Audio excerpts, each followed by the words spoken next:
TET का primary level पे, उसमें जो मैथमेटिक्स वाला पोर्शन है उसमें जो आपकी कुछ परेशानी भी आई होगी, कुछ क्वेश्चंस आपने सही भी किए होंगे, कुछ गलत भी किए होंगे, तो उसी पे हम आज एक वीडियो बना रहे हैं।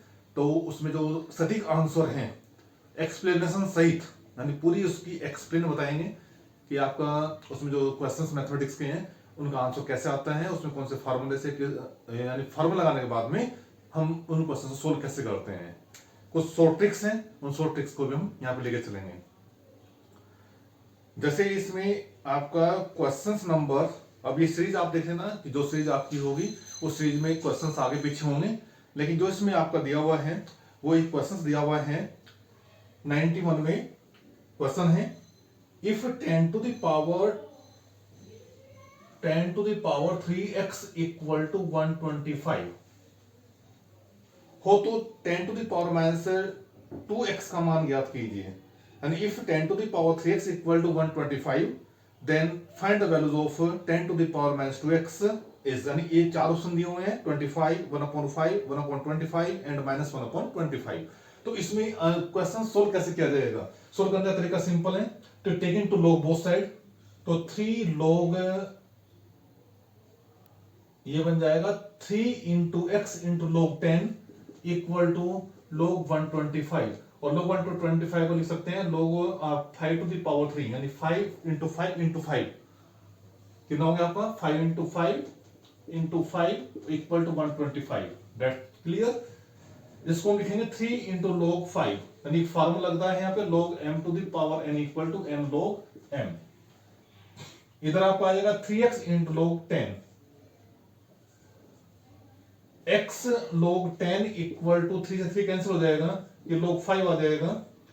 और यहां पे आपका देखिए क्वेश्चन से पूछा गया है 10 to the power minus 2x की जो वैल्यू निकालनी है, तो हम दोनों साइड में इधर भी और इधर भी -2x से मल्टीप्लाई करें, log 10 इक्वल टू -2 log 5।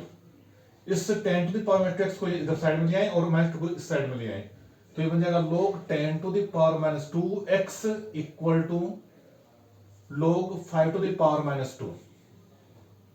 तो इधर log से log कैंसिल हो जाएगा, तो 10 to the power minus 2x equal to 5 to the power minus 2, that means 25 to the power minus 1, that is 1/25। तो यहां से 10 to the power minus 2x की जो वैल्यूज हैं 1/25 आ जाएगी, यानी जो इसका ऑप्शन है जो इसमें आपका दिया हुआ है वो ऑप्शन है आपका थर्ड 1/25। क्लियर सभी का? ये क्वेश्चन नंबर आपका 91 था। नेक्स्ट जो क्वेश्चंस हैं वो है आपका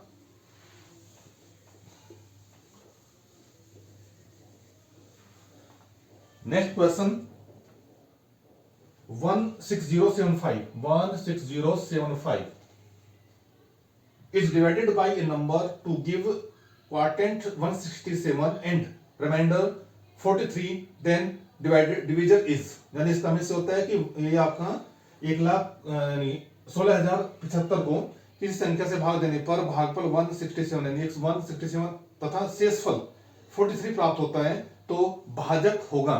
इनमें से कौन सा आपका क्वेश्चन यानी भाग दिया जाएगा? देखो यहां से 167 से डिवाइड करना है और ऑप्शन दिए हुए हैं 56, 76, 86 और 96। अब सीधा सा एक सवाल है, भाग करने के बाद में सिंपली तरीका है 167 से डिवाइड कर दो 16075, तो 160 यहाँ पे 167 है, तो नियर जो अबाउट है वो आपका 96 रहेगा, 96 रहेगा, क्योंकि जो 9 जब हम चलाएंगे यहाँ पे तो ये 8 नहीं चलेगा, 9 जी चलेगा, तो 9 यानी ये सिंपल आंसर यहीं पे ही है। इसको आप डिवाइड कर ले और रिमाइंडर आपका 43 आ जाएगा। 9 करेगा तो देखो आपका 63 और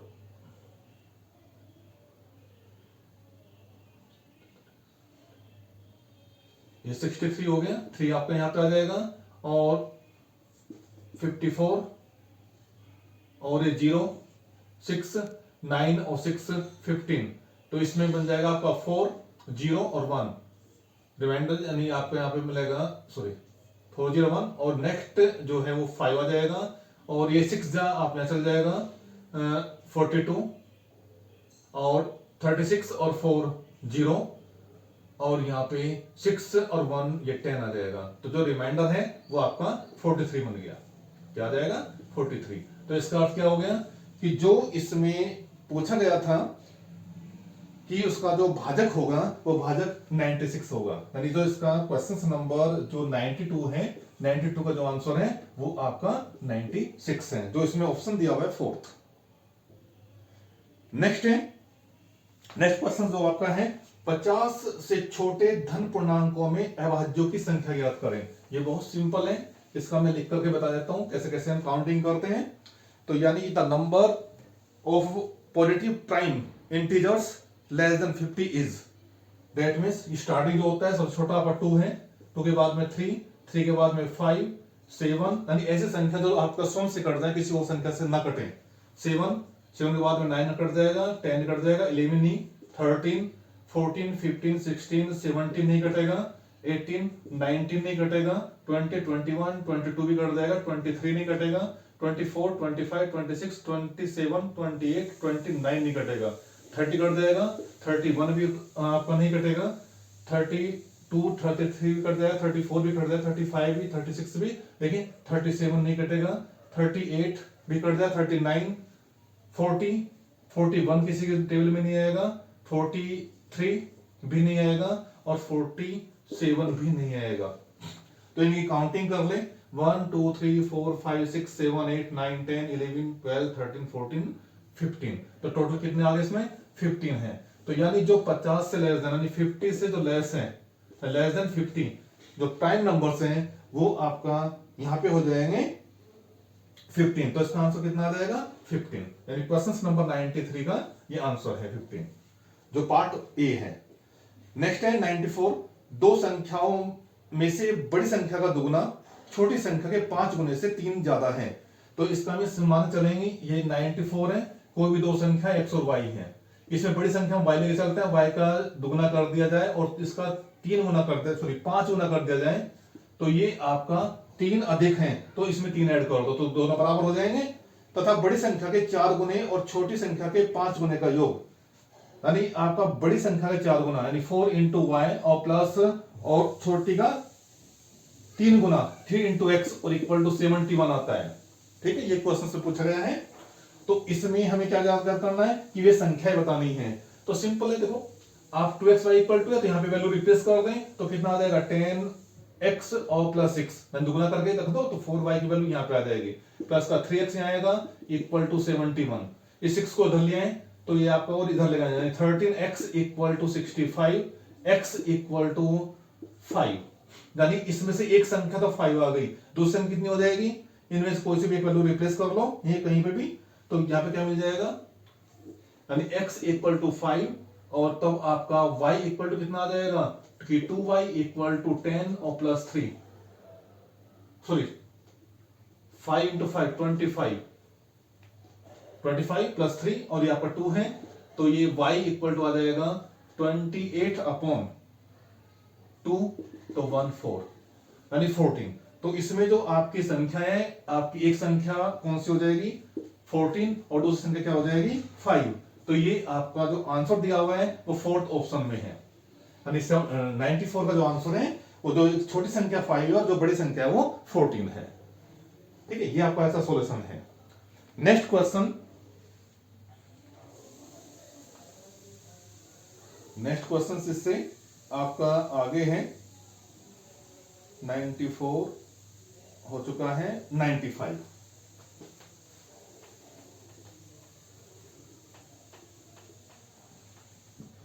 देखो 95 में क्या है, 95 क्वेश्चंस में एक वर्ग का क्षेत्रफल किसी एक भुजा 8 सेंटीमीटर है, यानी एक वर्ग का क्षेत्रफल जिसकी एक भुजा 8 सेंटीमीटर है उस आयत की के क्षेत्रफल के बराबर है जिसकी लंबाई 16 सेंटीमीटर है, आयत की चौड़ाई ज्ञात करो। यानी a square with a side of 8 centimetre and a rectangle with length 16 centimetre have same area, what is the breadth of the rectangle. तो इसमें हम क्या लेके चलते हैं कि जो आयत का क्षेत्रफल वो इक्वल टू हो जाएगा वर्ग का क्षेत्रफल, that means the area of rectangle equal to the area of square. तो यहां से आपकी लेंथ इंटू ब्रेथ होती है वो इक्वल टू हो जाएगा साइड स्क्वायर, यानी जो भुजा आएगी उसका स्क्वायर बन जाएगा। और यहाँ पे लंबाई दी हुई है 16 इंटू ये हमें चौड़ाई निकालनी है और ये 8 स्क्वायर आ गया। दैट मीन्स 8 इंटू 8 अपॉन में 16 और यहां से आपकी चौड़ाई आ जाएगी, तो ये आपका 4 आ जाएगा। और सेंटीमीटर में है तो सेंटीमीटर, तो 94 का जो आंसर है वो आपका 2 है, जिसमें 4 सेंटीमीटर दिया हुआ है। इससे नेक्स्ट आपका 96 क्वेश्चन है। 96 सिंपल क्वेश्चन है, ज्यादा टिपिकल नहीं है। इसमें देखो आपका 14 अपॉन में 33, 42 अपॉन में 55 और 21 अपॉन में 22 का महत्तम सामर्थ्य ज्ञात करना है, यानी हमें निकालना है इसका एचसीएफ फाइंड आउट करना है। और एचसीएफ क्या होता है कि आप इन दोनों में जो मैक्सिमम जो ये भी डिवाइड हो जाए, ये भी डिवाइड हो जाए, ये भी संख्या डिवाइड हो जाए। तो सबसे पहले हम क्या करते हैं, जो आपका नीचे दिया हुआ है, जो इसका हर है, ये उपरांश बोलते हैं, हर बोलते हैं, यानी न्यूमरेटर और डिनोमिनेटर, इनको सबसे पहले इक्विवेलेंट बना लें। और इक्विवेलेंट बनाने का तरीका क्या है, 33, 55, 22 का जो एलसीएम है वो 330 आ जाएगा। तो यानी 14 अपॉन में 300 और इसको मल्टीप्लाई करने में 10 से मल्टीप्लाई कर दें, यानी 42 अपॉन में 55 मल्टीप्लाई 6 से कर दें। और जो आपका 21 अपॉन में 22 है और इसको मल्टीप्लाई करने के लिए किससे करेंगे हम, ये आपका 15 आ जाएगा, 15 से मल्टीप्लाई कर दें। तो इन सभी में कॉमन कितना आ रहा है, तो सभी में आपका 330 और आपका 330। क्लियर यहां तक पोर्शन। अब इसमें अब यहां देख लें, इसको हम फैक्टर फॉर्म में बना लें, यानी 7 इंटू 2 इंटू 10, 10 को हम 5 इंटू 2 लिखेंगे। इसको आप 7 इंटू 3 इंटू 2 इंटू 3 इंटू 2, इसको हम 7 इंटू 3 इंटू 5 इंटू 3 लिखेंगे। ऊपर ये देखो आपका कौन सी संख्याएं कॉमन आ रही है, 7 7 और 7, तो एक तो आपका 7 आ गया, यहाँ पर 2 इसमें नहीं है, 5 इसमें नहीं है, इसमें नहीं लिया जाएगा। उसके बाद में आपका कोई और संख्या कॉमन नहीं आ रही है, अपॉन में 330, तो इसका मीन्स हो गया जो एचसीएफ है ये आपका 7 अपॉन में 330, यानी महत्तम सामर्थ्य जो इसका है ये आपका यहां से मिल जाएगा। यानी जो इसका ऑप्शन दिया हुआ है वो 2 है, 96 में 2 ऑप्शन 7 अपॉन में 330। इससे नेक्स्ट क्वेश्चन है 97। इसमें क्या दिया हुआ है, इसमें आपका दिया हुआ है square root of 7 plus 2 root 10 each, यानी इसका स्क्वायर रूट निकालना है, यानी 7 प्लस ये 97 क्वेश्चन है, 7 प्लस 2 रूट 10, इसका हमें स्क्वायर रूट निकालना है, यानी हमें स्क्वायर रूट निकालना है इसका। तो स्क्वायर रूट का अर्थ क्या होता है बेटे, से 5 प्लस 2 रूट 10 लिख सकते हैं, equal to root 5 square plus root 2 square plus 2 into root 5 into root 2। इसको फॉर्म कैसे लिख लें, तो ये जो फार्मूला है ये रूट 5 प्लस रूट 2 का होल स्क्वायर बन जाएगा, जिसका आंसर रूट 5 प्लस रूट 2 आ जाएगा, यानी इसका ये आंसर है। और इसमें आपका जो दिया हुआ है वो 4th ऑप्शन है, कौन सा है, 4th ऑप्शन दिया हुआ है। क्लियर सभी का। इससे नेक्स्ट क्वेश्चन है, a square and a equilateral triangle have a side in common, if side of triangle is 4/3 centimeter long find the parameter of the figure obtained। इसका अर्थ है कि एक वर्ग और एक समबाहु त्रिभुज है, उसमें एक भुजा बेनिस्ट है दोनों की, यदि एक त्रिभुज की एक भुजा 4/3 सेंटीमीटर लंबी है तो उस आकृति का परिमाप क्या होगा।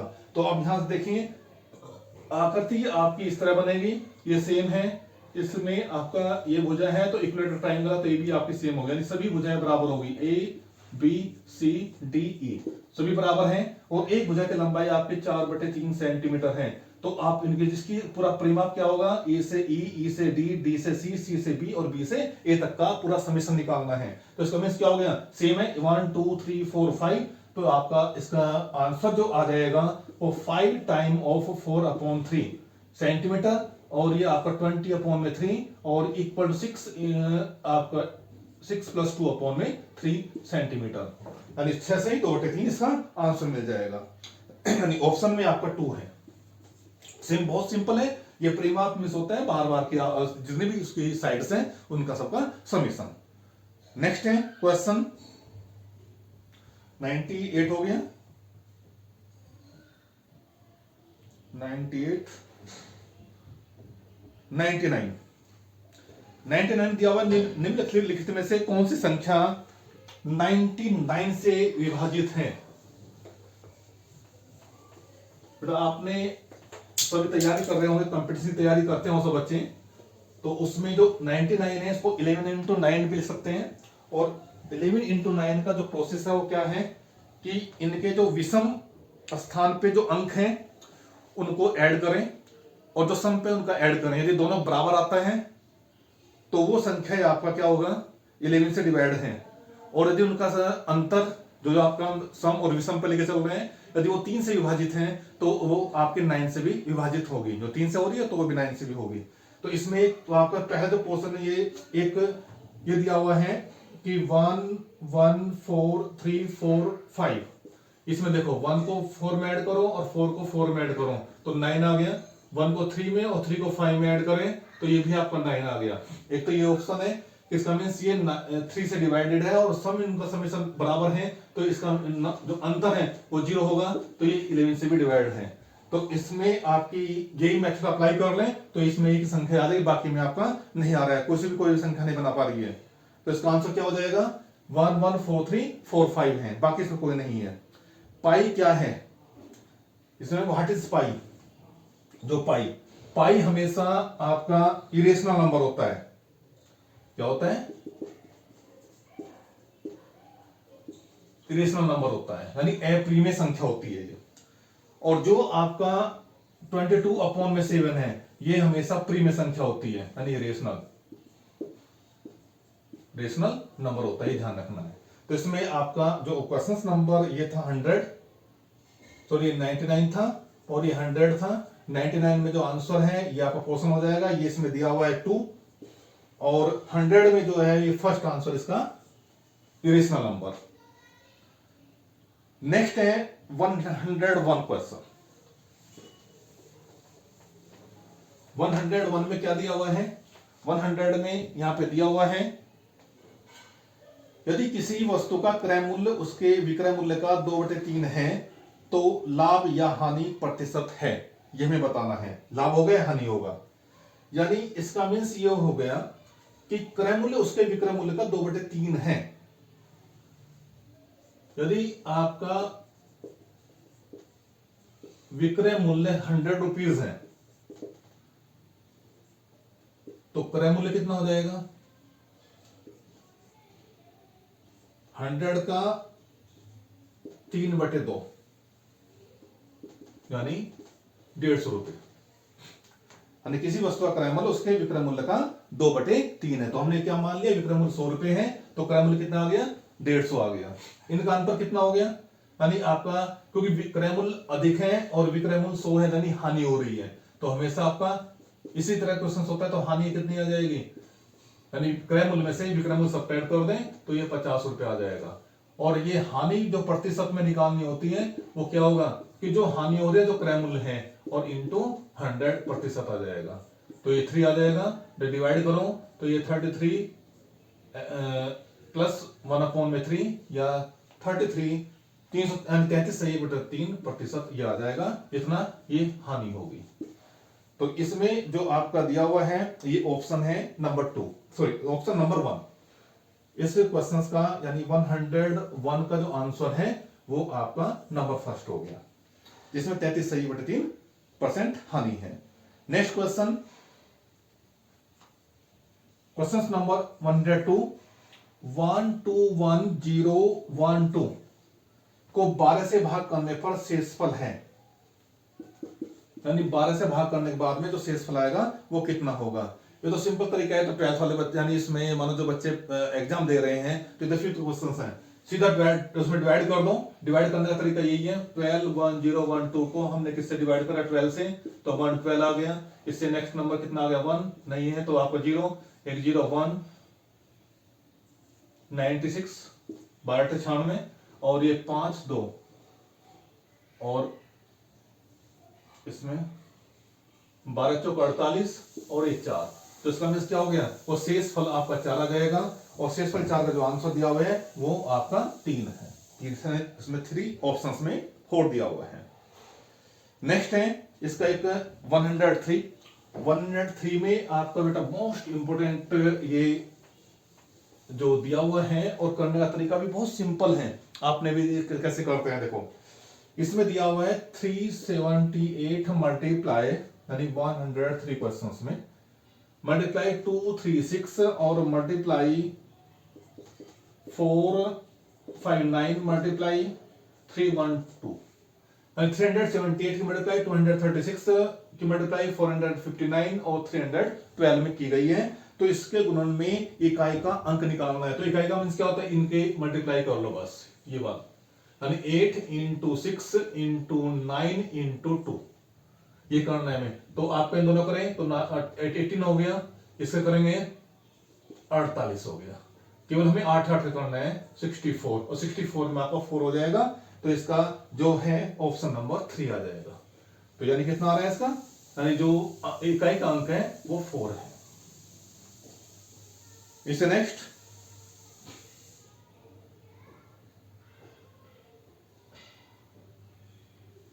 यदि किसी नेक्स्ट क्वेश्चन 104 है, हाँ जी, 104 में यदि आंकड़ों का मध्य यदि 4.5 है तो उसका माध्यक क्या होगा। देखो एक फार्मूला होता है, समान जो हम माध्य का होता है समांतर माध्य निकालना है। समांतर माध्य क्या होता है, जितनी संख्या दी हुई है उनको आप ऐड करें, ऐड करने के बाद में उस संख्या जितनी संख्या दी हुई है उनका नंबर से डिवाइड कर दें तो माध्य आ जाता है। और जो माध्यक निकालना होता है, माध्यक निकालता है कि आपकी जो संख्या दी हुई है उनको आरोही या अवरोही क्रम में लिखें, फिर संख्या देखें कितनी दी हुई है, यदि सम है तो उसका जो इसका माध्यक होगा वो 2 पद होंगे, n/2 और प्लस n/2 + 1, और बाई 2 कर दें तो माध्यक निकल जाएगा, माध्यक निकल जाएगा। और यदि विषम है तो उसमें जो मिड टर्म यानी n+1/2 टर्म हम लेके चलेंगे, उसका आंसर आ जाएगा, यानी n+1/2। तो अब इसमें देखते हैं कितनी संख्या दी हुई है, वो 5 दी हुई है, 7 दी हुई है, 7 दी हुई है, 8 दी हुई है, x दी हुई है, 5 है, 4 है, 3 है, 1 है और 2 है, यानी 1 2 3 4 5 6 7 8 9 10। तो कितनी संख्याएं, n = 10 है। और जो इसका माध्य दिया हुआ है, माध्य होता है समांतर माध्य, ये आपका 4.5 दिया हुआ है। तो एक फार्मूला होता है इसमें, माध्य इक्वल टू, यानी आपका अर्थमेटिक मीन, इन संख्या को सभी को जोड़ो, 5 + 7 + 7 + 8 + x + 5 + 4 + 3 + 1 + 2 और अपॉन में आ जाएगा 10, और ये इक्वल टू दिया हुआ है आपका 4.5, कितना दे रखा है इसमें, हाँ 4.5 दिया हुआ है, इक्वल टू, इस 10 मल्टीप्लाई यहां कर लें तो ये हो जाएगा 45, और इक्वल टू में आ जाएगा 5 7 7 को सब ऐड कर लें तो 5 और 7 12 और 1 20 20 27 27 और 5 32 32 और 4 हो गया आपका 36 36 और 4 हो गया आपका 40 40 और 2 हो गया 42। तो ये आएगा 42 और प्लस x हो जाएगा, तो यहां से आपकी x की वैल्यू आ गई 3, इस x की वैल्यू 3 आ गई। अब इसने जितने टर्म्स दी हुई है इनको अब हम लिखते हैं अवरोही क्रम में, तो हम यहाँ पे अब लिखेंगे आरोही क्रम में। और आरोही क्रम में कैसे लिखा जाएगा, पहले छोटी संख्या 1, फिर उसके बाद में 2, 2 के बाद में आपका 3, 3 आपका एक यहाँ पे भी एक ये भी आ गया 3, इसके बाद में आपका 4 है, नहीं 4 है, एक ही बार है, फिर उसके बाद में 5 देखते हैं, एक ही बार है, एक यहाँ पे दिया हुआ है 5, इसके बाद में आपका 6 कहीं पे नहीं है, 7 2 टाइम्स है, 7 7 और इसके बाद में 8 है। तो संख्या कितनी होगी 1 2 3 4 5 6 7 8 9 10। तो यहाँ पे n = 10 है, तो माध्यक जो हो जाएगा वो n/2 प्लस n/2 + 1, n/2 वां पद प्लस n/2 + 1 वां पद अपॉन में 2 रखो भाई, यानी 10/2 वां पद प्लस 10/2 + 1 वां पद अपॉन में 2। तो ये आपका इक्वल टू आ जाएगा,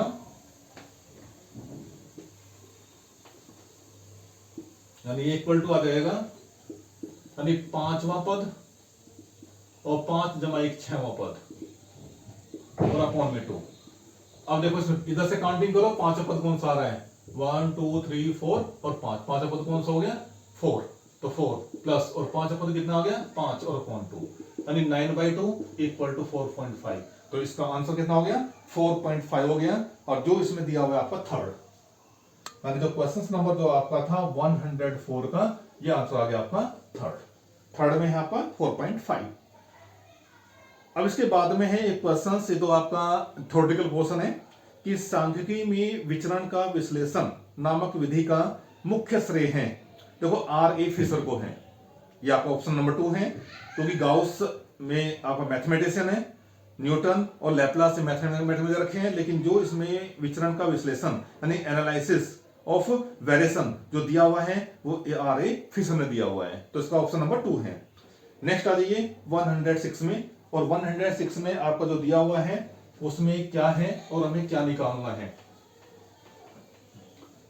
क्वेश्चन आपका दिया हुआ है, एक आकृति दी हुई है त्रिभुज एबीसीडी के जो मध्य है, इसमें दिया हुआ है कि मध्य बिंदु डी ई एफ है और ज्ञात करना है कि निम्न में से कौन सा कथन सत्य होगा। और इसमें सत्य ज्ञात करने के लिए कैसे करना है आपका, उसमें देखिए एक आकृति बनाई है, उस आकृति को हम कैसे लिख सकते हैं, इस तरह बनाई हुई है, इनके मिड पॉइंट ये दिए हुए हैं, और ये ध्यान रखना है कि A B C D E F यहां पे दिया हुआ है। इसमें जो आपके जितने भी इसमें स्क्वायर यानी ट्राइंगल बने हुए हैं वो सब इक्विलेटरल ट्राइंगल है और सभी का एरिया इक्विवेलेंट होगा, ये ध्यान रखना है, क्योंकि जो आकृति में आपका दिया हुआ है। तो इसमें क्या आ जाएगा 1 2 3 4, ये 4 हो गया। तो जो एरिया आएगा, area of triangle A B C equal to 4 time of कोई सा भी एक लेके चलते हैं, तो आपका area of triangle D E F, ये ऑप्शंस में दे रखे हैं, एबीसीडी और डी ई एफ में दे रखा है। तो यहां से आपका एरिया ऑफ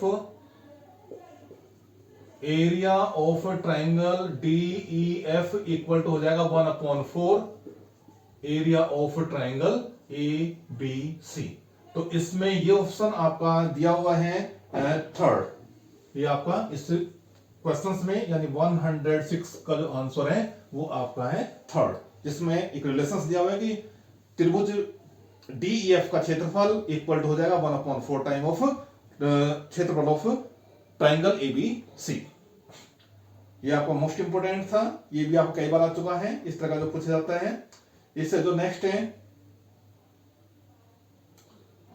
एक रिलेशंस बेटा, ये भी पूछा गया सभी में। इसमें क्या पूछा गया है कि यदि किसी दिए हुए आंकड़ों का समांतर माध्य ए, ज्यामितीय माध्य जी और हरात्मक माध्य एच हो, तो इसमें 4 ऑप्शन में से कौन सा सही होगा। ये तो आपका एक सीधा सिंपल तरीका है, इसको सभी याद रखना है कि 107 में ए जी और एच, ए का मीन समांतर माध्य, गुणोत्तर माध्य और हरात्मक माध्य में क्या रिलेशन होता है कि ये greater than equal to G, greater than equal to H, ये सीधा होता है। इसमें ऑप्शन नंबर 4 है, ये इसका आंसर आ गया। इसका यदि आप सेटिस्फाई करना चाहते हैं, कोई भी 2 एग्जांपल ले लें, यानी कोई भी a इक्वल टू 4 ले लें और b इक्वल टू आप 3 लेके चलें, तो इनको दोनों को ऐड करेंगे तो a इक्वल टू होता है a प्लस b/2 और g इक्वल टू होता है square root of a into b और h इक्वल टू होता है 2ab अपॉन में a प्लस b। इनकी वैल्यू निकाल लो।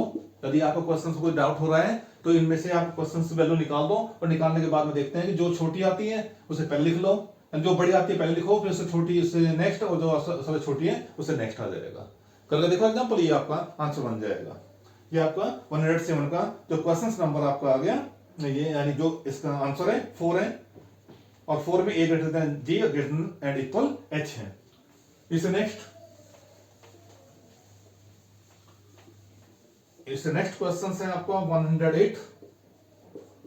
108 में आपको दिया हुआ है कि यदि 2 संख्याओं का अंतर तथा गुणनफल क्रमशः 5 तथा 36 है तो उनके व्युत्क्रम का अंतर क्या होगा। बेटा सिंपल तरीका ये है देखो x minus Y equal to 5 और x into Y equal to 36। x minus Y को 30 यानी x इंटू वाई से डिवाइड कर दो, x इंटू वाई से, तो आपका 5 अपॉन में 36 आ जाएगा। जब इसको अलग अलग लिखेंगे तो ये आपका x अपॉन में एक्स वाई और y अपॉन में x into Y equal to 5 upon में 36 मिलेगा। तो यानी 1 upon Y minus 1 upon X equal to ये 5 अपॉन में 36 आ जाएगा। यानी इनके व्युत्क्रम x और y का व्युत्क्रम उनका अंतर 5/36 हो जाएगा, यानी 5 अपॉन में 36 और ये ऑप्शन नंबर 2 हो गया, यानी 108 का आंसर 2 हो गया। उससे जो नेक्स्ट है अब हम लेकर चलेंगे 109। देखो 109 में भी आपका एक थ्योरेटिकल क्वेश्चन हमें पूछा गया है कि 20वीं सदी के स्व शिक्षित भारतीय गणित प्रतिभावान कौन थे। तो सीधा एक ही नाम आता है, श्रीनिवास रामानुज।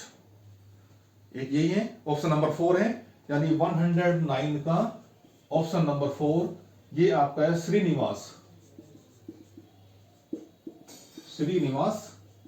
रामानुज। ये इसका आंसर है। नेक्स्ट आता है आपका 110।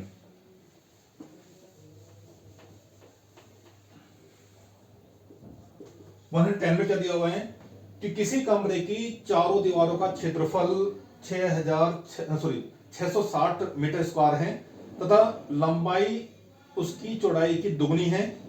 यदि कमरे की ऊंचाई 11 मीटर है तो उसकी छत का क्षेत्रफल ज्ञात करो। देखो अब एक डायग्राम बना देता हूं मैं, ये डायग्राम से समझना सभी, इस टाइप के क्वेश्चंस बहुत आते हैं तो आप कंफ्यूजन कभी नहीं होगे। अब ये एक कमरा बन गया, इसे आप एक्स एक्सिस लेकर मान सकते हैं, इसे वाई लेकर चलेंगे और इस वाले को हम जेड लेकर चलें। तो एक तो फ्रंट ये हो गया, एक ये हो गया, यानी एक फ्रंट तो आपका पूरा है, एक फ्रंट आपका इसके सामने वाली साइड होगी, ये वाली पूरी साइड, एक साइड आपकी ये आ गई, ठीक है, एक साइड नीचे हो गई, एक से पीछे हो गई, यानी 6 साइड हो गई। एक कमरा होता है, एक जो कमरा होता है 4 साइड होती है, यानी इसके आमने सामने और ये। तो यदि उसमें हम लंबाई चौड़ाई अलग अलग लेके चले, यदि सपोज करो इसके लंबाई l है, चौड़ाई आपकी b है और ऊंचाई h हो, तो आपकी चारों दीवारों का जो क्षेत्रफल का फार्मूला होता है, चारों दीवारों का क्षेत्रफल होता है 2 इंटू लंबाई जमा चौड़ाई और गुणा ऊंचाई, मिस होता है 2 इंटू एल प्लस बी और इंटू एच। और ये आपकी चारों दीवारों का जो क्षेत्रफल है वो दिया हुआ है 660 मीटर स्क्वायर इक्वल 2 इंटू, और जो लंबाई है वो चौड़ाई की दुगनी है, तो हम 2x प्लस x लेकर चलेंगे। यदि लंबाई उसकी चौड़ाई x है तो लंबाई उसकी दुगनी हो जाएगी, और इंटू h आपका 11 है। ये आपको क्वेश्चन में दिया हुआ है। तो आपका 11 टू 22, तो 660 अपॉन में 22 यहां पे लिया है और 3 आपका और आ जाएगा और इक्वल टू x यहां बचेगा। तो आपका कितना मिल गया, यानी यहां से x इक्वल टू 10 आ गया। तो इसका अर्थ यहां से ये बन के चलता है बेटा कि जो उसकी चौड़ाई है वो 10 है और जो लंबाई है वो 20, यानी मीटर। अब ये पूछा गया क्वेश्चन में, तो उसकी छत का क्षेत्रफल क्या होगा। छत का क्षेत्रफल जो होता है फर्श का होता है, जो छत का है वही फर्श का होगा, और वो कितना होगा कि लंबाई गुना चौड़ाई यानी l गुना b, यानी जो छत का क्षेत्रफल है, तो that means 10 into 20 equal to 200 meter square. तो इसमें जो ऑप्शन दिया हुआ है वो है 2, यानी 110 का 2 है और इसका आंसर 200 मीटर स्क्वायर आ जाएगा। एक क्वेश्चन आपका और है, ये भी आपका मोस्ट इंपोर्टेंट क्वेश्चन है और ये भी आपका बहुत से कॉम्पिटिटिव एग्जाम में भी पूछा गया है। क्या if a upon 3 b upon 3 sorry equal to, ratios दिया हुआ है और इक्वल टू c अपॉन में 7, then find the values of a plus b plus c upon c।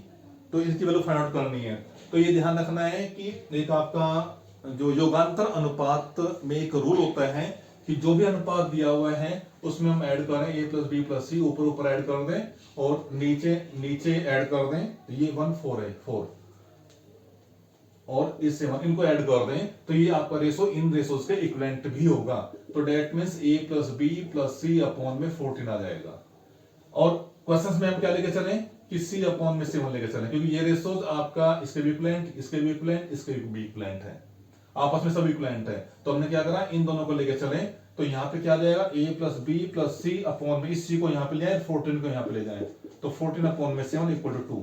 तो यानी इसका आंसर आपका 2 आ जाएगा। ये आपका क्वेश्चन नंबर है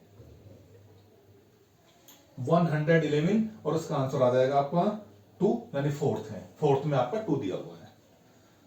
इससे नेक्स्ट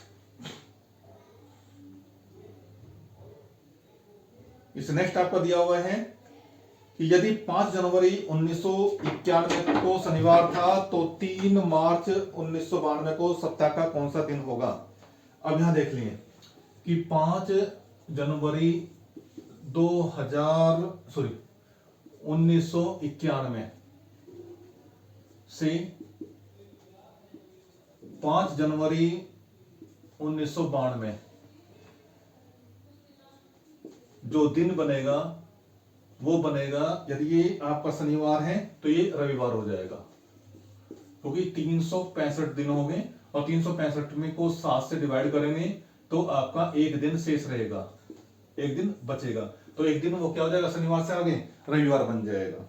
अब आगे आ जाइए, तो 3 मार्च तक का पूछना है, 3 मार्च के बाद में यानी कौन सा दिन होगा 3 मार्च को। अब इसके बाद में देखो 5 जनवरी तक 2092 हो गया, तो जो जनवरी में दिन बचे, जनवरी में दिन जो है वो कितने हो गए, जो शेष बचे 31 होते हैं, 31 में से आपके 5 गए तो 26 हो गया, और 26 को आप 7 से डिवाइड कर दें तो ये आपका आ गया 21, तो 5, तो 5 दिन बचे यहाँ पे। ऐसे ही आपका फरवरी में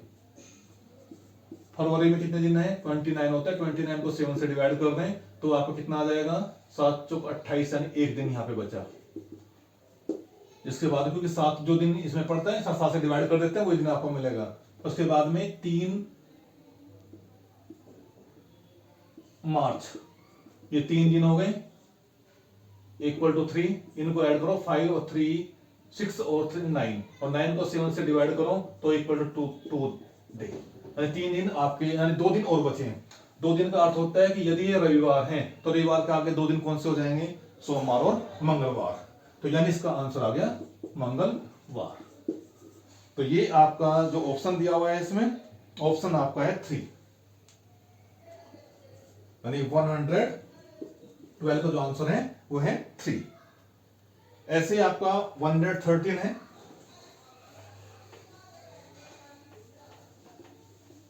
113 का जो आंसर है कैसे निकालेंगे, इसको सोल्व करना है, और ये आपका एक ब्रैकेट में दिया हुआ है 1/3 टू द पावर -3 माइनस 1/2 -2, ये ब्रैकेट क्लोज्ड है, प्लस 1/4 प्लस नहीं है, डिवाइड हुआ है, डिवाइड है, हाँ डिवाइड है, ये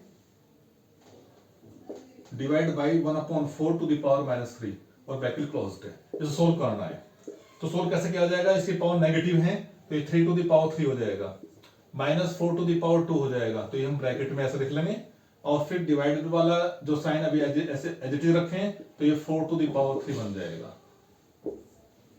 क्लियर, इसको ध्यान रखना है कि जो नेगेटिव पावर है तो आपस में उल्ट हो जाते हैं, 3/1 4/1 वही रहेगा, तो इसको आप सिंप्लीफाई करें, तो सिंप्लीफाई जो करते हैं इसमें 3 टू द पावर 3 27 माइनस 16 ये बचा, और डिवाइड को मल्टीप्लाई कर लें तो 1/4 में 4 टू द पावर 3 यहां पे बच जाएगा। तो यहां से जो हमारा मिलेगा पोर्शंस में 27 में से आपका ये सब्ट्रैक्ट करेंगे तो ये आपका 11 आ जाएगा और ये 64 आ जाएगा। तो ये जो ऑप्शन दिया हुआ है ये 2 है, इसका जो आंसर है वो आपका ऑप्शन नंबर 2 में है, ये 113 में। इससे नेक्स्ट आ जाइए 114। 114 में एक त्रिभुज की संरचना करने के लिए संभव भुजाएं हैं। बेटा ये ध्यान रखना है कि यदि किसी त्रिभुज में 3 भुजाएं दी हुई हैं, ए बी सी 3 भुजाएं दी हुई हैं, तो उसमें से एक बड़ी जो भुजा है वो आपका सम बाकी 2 भुजा से यदि कम आता है, बी सी कम आता है तो त्रिभुज संभव है। यदि इक्वल आता है तो लाइन हो जाएगी, त्रिभुज संभव नहीं होगा। यानी इसका अर्थ होता है कि आपकी जो बड़ी उसमें एक भुजा की लंबाई दी हुई है, बाकी 2 भुजाओं के योग से वो छोटा होना चाहिए। यदि आपका ये कंडीशंस फॉलो नहीं कर रहे हैं तो त्रिभुज संभव नहीं है, इसको ध्यान रखना है इस पॉइंट को। ये क्वेश्चन 101% आता है ये आपका एग्जाम में, तो ये आप हर बार आ रहे हैं। तो यहाँ पे देखो जो पहला दी हुई संख्या है वो 3.5, 5.3 और 9.2। इसमें क्या कर रखा है कि 3.5, 9.2 और 5.3। तो अब देखो 9.2 है, बड़ी संख्या है, और बाकी का दोनों का योग इससे बड़ा आना चाहिए। आ गया ना, ये लेस देन का मतलब है, यानी A plus B greater than B आना चाहिए। तो 5 और 3 8 हो जाएगा, तो 8.8 छोटा हो गया, तो इसका मीन्स ये आपका त्रिभुज बनाएगा ही नहीं। ऐसे आपका 6 3 3, तो 3 3 तीनों 6 और इक्वल टू 6 हो जाएगा, तो ये भी एक लाइन आएगी, तो ये भी त्रिभुज संभव नहीं हो पाएगा। नेक्स्ट है 6.3, 5.9 और 4.6, तो दो बजाय हम लेकर चलते हैं 5 और 4 हो जाएगा आपका 9 10। तो यानी आपका जो थर्ड पोर्शन है जिसमें दी हुई है 6.3, 5.9 और 4.6, इसमें आपकी जो बड़ी भुजाएं हैं 6.3 बाकी दो से कम है, इस रूल को फॉलो कर रहा है, तो इसका मीन्स ये यानी इन साइड से त्रिभुज संभव है। तो इसका आंसर हो जाएगा आपका 6.3, 5.9 और 4.6। तो जो नेक्स्ट दिया हुआ है नेक्स्ट भी त्रिभुज संभव नहीं है, क्योंकि सेंटीमीटर मिलीमीटर मिलीमीटर में दिया हुआ है, तो पहले सेंटीमीटर को मिलीमीटर में चेंज कर लें, तो मल्टीप्लाई 10 करके 65 हो जाएगा। तो 65 को 39 में ऐड करें तो 104 आएगा, तो 105 से वो कम हो जाएगा। नेक्स्ट आ जाइए, इनको आरोही क्रम में लिखना है, यानी arrange this in ascending order. एक तो होता है डिसेंडिंग, एक होता है आपका असेंडिंग। असेंडिंग होता है आपका बढ़ते हुए क्रम में, यानी पहले छोटा, यानी क्या हो जाएगा, पहले छोटा फिर से आपका बड़ा फिर से बड़ा। तो इन क्वेश्चंस को सोल्व कैसे करा जाएगा, इस टाइप पे ये आपका क्वेश्चंस नंबर दिया हुआ है 115, √3, cube root of 4, fourth root of 5। इसको ऐसे लिखा जाएगा 3 to the power 1/2, इसको लिखा जाएगा 4 to the power 1/3, इसको लिखा जाएगा 5 to the power 1/4। हम क्या करेंगे, पहले 2 3 4 इनका एलसीएम बराबर कर लें।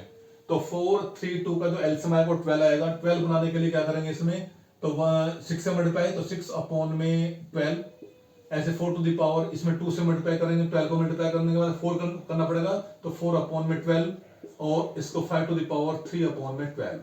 That's clear. इसको इस तरह लिख सकते हैं, इसको यहाँ पे भी लिख सकते हैं। यहाँ 12 बनाने के लिए 2 होता है, 12 बनाने के लिए 6 से यानी यहाँ पे मल्टीप्लाई करेंगे, 6 यहाँ पे पावर हो जाएगा। यहाँ आपका 4 है तो 4 पहुंच जाएगा, यहाँ 3 है तो 3 पहुंच जाएगा, तो वही सेम है। तो इनका सब 12 आ जाएगा। तो आपका इसको हम इस तरह लिख सकते हैं कि 12 root of 3 to the power 6, 12th root of 4 to the power 4, और 12th root of 5 to the power 3। तो इसको जब हम लेके चलेंगे मल्टीप्लाई करेंगे, तो 3 to the पावर, इसको ऐसे कर लें 3 3 3 3 3 3, 27 और 27 की मल्टीप्लाई करो, ऐसे आपका 16 इंटू 16, ऐसे आपका यानी ये जो आपका बन जाएगा 12, और इसी तरह आपका 12 रूट ऑफ 16 इंटू 16, और इसका 12 रूट ऑफ 125, यानी 5 5 25 5 125। इसकी मल्टीप्लाई कर लें 14 9 4 14 और 118 और 4 14 हो जाएगा, 4 और 1 5, तो 9 2 और 4 और 1 कितना हो जाएगा, यानी 5 1 6 और 1 7। ऐसे आपका इसका 16 16 256 होता है। तो इसका मीन्स क्या होगा, वो 7 2 9 हो गया, ये आपका 2 5 6 हो गया। तो इसको हमें बढ़ते हुए क्रम में लिखना है, तो बाद वाली संख्या पहले लिखनी है, फिर ये संख्या आएगी, फिर ये संख्या आएगी, यानी कि उसे हमें कौन सी उसमें लिखना है, ये हमें आरोही क्रम में लिखना है। तो आपका पहला जो ये रखा 4th रूट ऑफ 5 और 3 रूट ऑफ 4 और रूट 3, ये आपका है, और ऑप्शन है आपका ये पोर्शन में 2, इसका आंसर आपका 2 आ जाएगा। इससे नेक्स्ट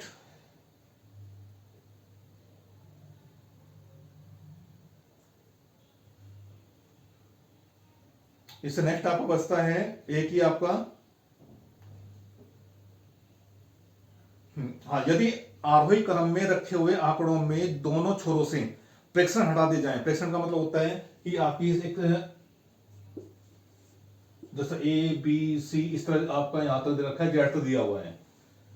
यदि इनमें से फर्स्ट का और लास्ट वाला इसमें सब हटा दिया जाए तो एक तो इसका क्या हो जाएगा, जो हम मीन निकालते हैं यानी अर्थमेटिक मीन यानी समांतर मार्ग निकालते हैं तो उसमें अंतर आ जाएगा। तो कुछ क्वेश्चन क्या क्या पूछा गया है इसमें कि यदि आरोही क्रम में रखे हुए आंकड़ों के दोनों छोरों से प्रेक्षण हटा जाते हैं तो केंद्र प्रवृत्ति के कौन से माप प्रभावित होंगे। अच्छा, प्रभावित होंगे तो प्रभावित हो गया इसका समांतर माध्य। दूसरा, इसके मीडियन पे कोई इफेक्ट नहीं पड़ेगा। यदि आपके 4 पद दिए हुए हैं तो आपके 4 में से 2 हटा दिए तो मीडियन पे कोई इफेक्ट नहीं पड़ेगा, मीडियन तो वही रहना है। इसके बाद में जो बहुलक है उस पर इफेक्ट पड़ेगा। तो अब देखो, माध्य और बहुलक में इफेक्ट पड़ेगा तो ये नंबर 4th है, इसका जो आंसर है 4th आ जाएगा, यानी माध्य और बहुलक इन दोनों में इफेक्ट पड़ेगा। माध्यक में कोई इफेक्ट नहीं पड़ेगा, यानी इसकी जो मीडियन में कोई इफेक्ट नहीं पड़ेगा। इफेक्ट किस पे पड़ेगा, माध्य और बहुलक में। इसका आंसर है। नेक्स्ट है कि 5 सेंटीमीटर बाजू वाले एक घन के सभी फलकों का रंग रंगा जाता है। यदि उसमें 1 सेंटीमीटर वाले घन को काटा जाता है तो 1 सेंटीमीटर वाले कितने घनों में केवल एक ही फलक पर रंग होगा। तो इस क्वेश्चन को आप इस तरह समझे, बहुत सिंपल है।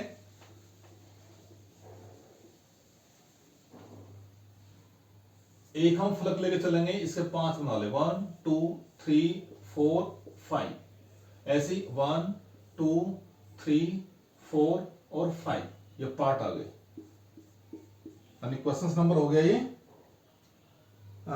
170। इसमें देखो अब ये पूछा गया कि केवल एक ही भाग रंगा होना चाहिए। जब इसको हम लेके चलते हैं इस तरह का एक फलक और इसमें बनाते हैं अंदर साइड में, यानी फलक का मींस होता है कि जैसे एक रूम होता है, यानी घन के आकार का होता है, लंबाई चौड़ाई ऊंचाई बराबर बराबर है। तो एक आपका बॉक्स की तरह हो गया, उसको हमने एक सामने का पार्ट ले लिया, सामने पार्ट के हमने इसके जो 1 सेंटीमीटर वाले पार्ट काट दिए, तो ये आपकी लंबाई 5 है, 5 सेंटीमीटर 5 सेंटीमीटर, और इसमें जो कटे काटे गए हैं वो 1 सेंटीमीटर के क्यूब काटे गए हैं, 1 सेंटीमीटर के। अब ये बताना है, इसमें बताना है कि इसमें केवल एक ही फलक पर रंग हो, यानी जो कलर हो, यानी कलर इधर भी होगा, इस वाले में भी होगा, ऊपर वाले में भी होगा, बराबर में भी होगा, नीचे भी होगा, इससे पीछे भी साइड होगा। यानी जो आपके 6 साइड होगी उन 6 साइडों में आपके उन पे कलर होगा। अब कलर में देखो, आप केवल एक एक कलर में देखो, जब ये लेके चलते हैं तो आपका ये ध्यान रखना है, इस तरह का जब बना के चलते हैं तो इस पे भी कलर, इस पे भी कलर, इस पे भी कलर, दो में हो गया। ऐसे इसको लेके चलेंगे, इसमें 3 पार्ट में हो गया। तो कलर एक में कौन कौन से रहना है, इस वाले पार्ट में जो मैं अभी आपको निशान लगा रहा हूं। केवल जब इसको काट करके अलग करेंगे तो इसमें केवल 1 2 3 4 5 6 7 8 9, यानी एक में केवल 9 आपका शेप होगा, जिसपे केवल एक पार्ट पे आपका क्या आएगा, कलर आएगा 1 सेंटीमीटर वाले घन पे। अब एक पे 9 है तो बराबर वाले में भी इतने 9 होंगे, इस तरह भी 9 होंगे, ऊपर भी, बराबर में भी और नीचे भी। तो कितने होंगे 6। तो ये आपका टोटल आ गया 54। तो इसका ये आंसर आ गया आपका 54, और 54 आपका ये थर्ड में है, थर्ड ऑप्शन में। सिंपल तरीका है आपका, जो ये पोर्शन है इसे काउंटिंग कर लो और 6 से मल्टीप्लाई कर दो, आंसर। नेक्स्ट आ जाएगा पंचभुज में अंतः कोणों का योग क्या होगा, यानी 118 का। बेटे एक फार्मूला होता है, यानी कोणों का योग equal to n-2 into pi, यानी n यहां भुजा की संख्या है और पाई आपका है 180। तो इसमें क्या बुझा, पंचभुज में तो कितनी उसमें वो भी बुझा, 5 भुजा हो गई।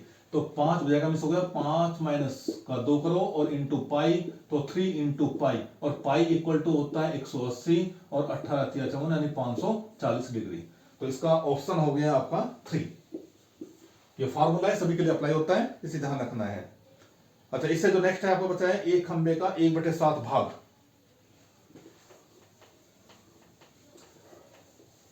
ये आपके जो आंसर दिए हुए हैं वो सटीक हैं, आप इनको अच्छी तरह प्रिपेयर करके देख लेना। जो आंसर सेट आएगी आपकी जो गवर्नमेंट प्रोवाइड कराएगी वो सभी के आंसर यही होंगे। इसमें क्या रखा है कि एक खंबे का 1/7 भाग कीचड़ में धसा हुआ है।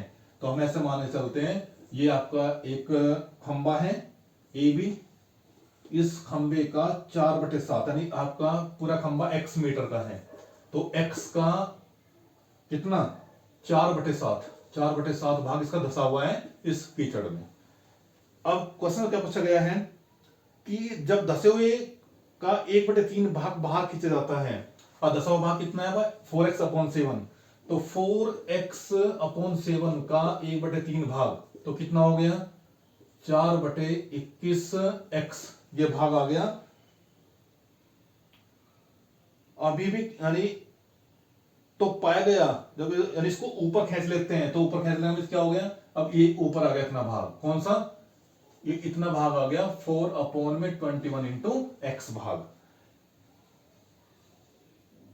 तो ये पाया गया है कि 8 मीटर माप का खंबा अभी भी कीचड़ में है, तो खंबे की पूरी लंबाई बतानी है। तो इसका मिस हो गया जो अब रिमेनिंग पार्ट रह गया वो 8 है। और रिमेनिंग कैसे निकालेंगे, यहां से यहां तक का पूरा कितना था, यहां से यहां तक का पूरा ये था x यानी 4x/7 यानी 4x/7 में से ये छोटा भाग घटा दो 4/21 इंटू एक्स और इक्वल टू ये 8 मीटर आ जाएगा। सोल्व करो इसको, x आपका बाहर आ गया, एलसीएम 21 आ गया और 7 × 21 और 4 × 12 और -4 इंटू एक्स इक्वल टू 8 आ गया। तो आप 12 में से 4 गए 8 बचे, तो यहां से आपका आ जाएगा 8x/21 बराबर 8, 8 से 8 कट गया तो x बराबर 21 मीटर आ गया। यानी खंबे की पूरी लंबाई 21 मीटर है और 21 मीटर जो आंसर है आपका वो ऑप्शन में 2 है। यानी 119 का जो आंसर है वो आपका आ गया नंबर 2। नंबर 2 पे कितना दे रखा है 21 मीटर। नेक्स्ट है आपका जो क्वेश्चंस है ये भी मोस्ट इंपोर्टेंट है। ये कह रखा है ए और बी किसी काम को 12 दिन में करता है, तो ए बी का एक दिन का काम कितना होगा, ए बी का एक दिन का काम होगा 1/12 भाग, बी और सी का एक दिन का काम होगा 1/15 भाग, और जी सी और ए का एक दिन का जो मिलकर के काम करेंगे वो 1/20 भाग हो गया। अब ये बताना है कि ए अकेला उसी काम को कितने दिन में करेगा, यानी इस क्वेश्चन को हमें बताना है कि कितने दिन में करेगा। तो सीधा ये है कि आपका जब ए बी का एक दिन का काम तो इनको सभी को ऐड कर दो तो ट्वाइस आ जाएगा ए बी एंड सी का एक दिन का काम, तो बराबर आ जाएगा 1/12 + 1/15 + 1/20। तो इसका एलसीएम कितना आ जाएगा 16, तो 12 × 5 = 60, 15 × 2 = 30, 5 × 60 और 20 दिया 60, तो 12 और 5 9 और 5 और 4 9 और 3 12/60 और 1/1/12 5 60, इतने भाग आ गया तीनों का। तो इसको 2 को इधर लिए तो ए बी एंड सी का एक दिन का काम हो गया 1/10 भाग। तीनों यदि मिलकर काम करते हैं किसी काम को तो उसका 1/10 भाग एक दिन में पूरा कर लेते हैं। ये पूछा गया कि ए का पूछा गया है, तो ए का पूछा गया है तो बी सी का एक दिन का काम का हटा दें तो ए का निकल आएगा।